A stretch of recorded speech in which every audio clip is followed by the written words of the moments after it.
Hello everyone, how are you doing? This is MD Tech here for another quick tutorial. In today's tutorial, I'm going to show you guys how to change your printer status from offline to online on Windows 11.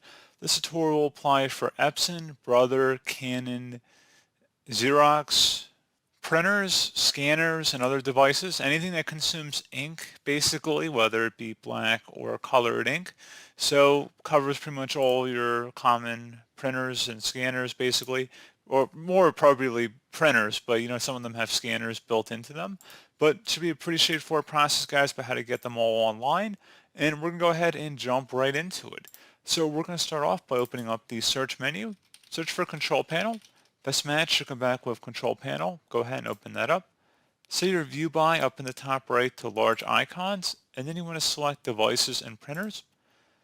Go ahead and select the printer you're having the problem with. So in my case, it's a Brother printer, but like I said, it might be Canon, Epson, HP, Dell, pretty much any kind of main manufacturer of printers and accessories.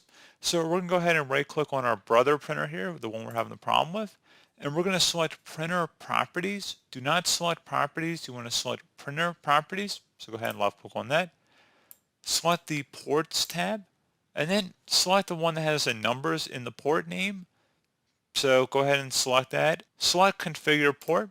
Where it says SNMP status enabled, you want to uncheck that and then select OK. Once that is done, you should be able to go ahead and close out of here, restart your computer and restart your printer, and that should hopefully be about it.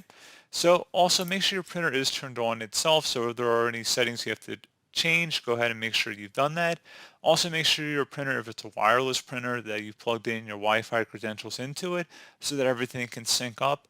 But pretty much what I just showed in the control panel and the devices and printers, hopefully that should have been able to resolve the problem.